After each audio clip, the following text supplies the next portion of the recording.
You know the drill. You leave the dentist office with a piece of paper, right? It's got a list of procedures, a bunch of prices, and it's so easy to just see it as a to-do list, or maybe even just a future bill. But what if I told you that paper is actually the architectural blueprint for your future health? Today, we're going to decode that very blueprint and figure out what it is and, more importantly, what it should be. I mean, on the surface, it sounds so simple, doesn't it? You go to the dentist, they find a problem, they give you a plan to fix it. Easy.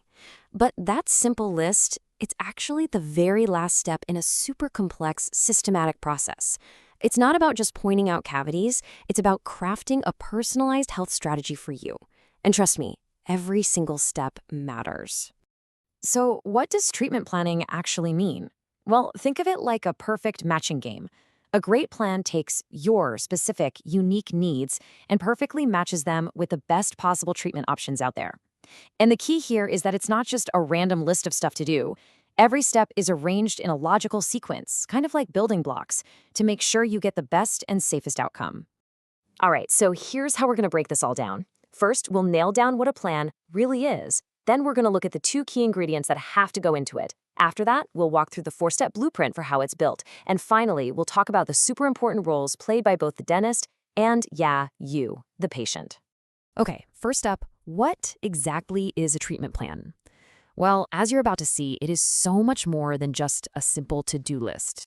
So for a treatment plan to be legit, to be truly professional, it has to check these 5 boxes. It's got to be tailored to your diagnosed needs. It needs to lay out the treatments in an order that makes sense. And this one's critical. It must be built from a pool of all possible treatment options, not just the couple of things that a particular dentist happens to like to do. So, to build a plan like that, what does it take? Well, it really boils down to 2 key ingredients.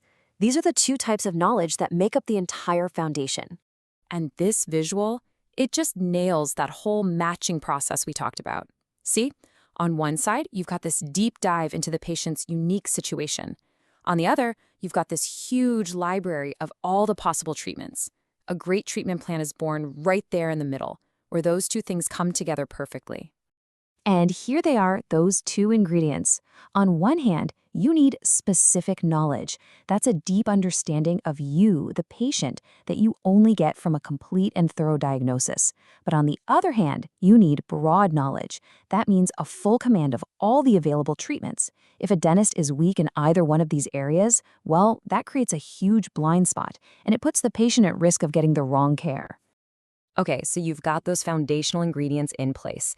How does the plan actually get built and put into action? Let's get into the 4-step blueprint and see how this whole thing becomes a functioning cycle of care. This diagram shows the whole shebang, and you can see it's a cycle, right? The treatment plan isn't the finish line, it's actually the engine that drives everything else, from figuring out the cost to getting your informed consent, all the way through to the final delivery of care. Let's walk through it. Step 1, the plan itself, is what allows the dentist to create Step 2, the estimate of time and fees.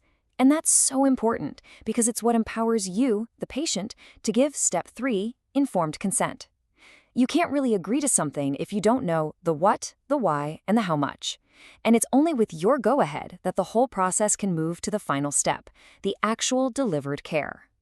And this brings us to an absolutely critical point, the professional duty of the dentist.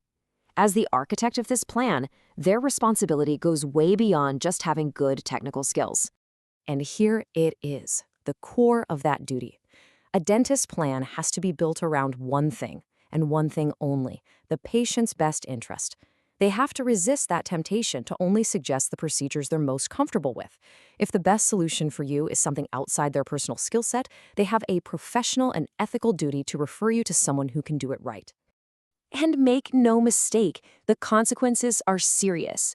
This quote right here makes it crystal clear.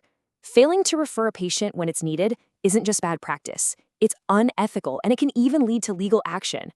You know, when it's done right, patients actually appreciate referrals. It's a sign that the dentist is putting their health first, above all else. But hey, the dentist isn't the only one with a job to do here. Now, let's flip the coin and talk about the patient's crucial role in this whole process. It really comes down to 2 words, education and consent.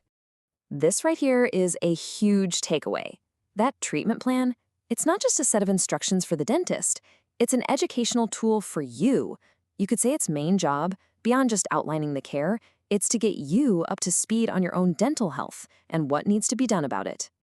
Okay, whoa. Don't get bogged down in all these crazy words. The point of the slide isn't to make you memorize everything. It's to show you the sheer breadth of knowledge a dentist has to sort through.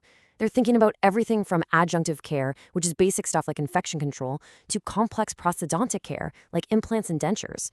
Your final plan is the single best path they've managed to chart through this entire complex landscape. So why is this education so incredibly important? Well, because it's the thing that makes true informed consent possible. It helps you understand the why behind the plan. It manages your expectations about what can be done. It shows you the alternatives, and it clarifies all the costs. Without that understanding, you can't really agree to the plan in a meaningful way. And that really brings us to our final thought here.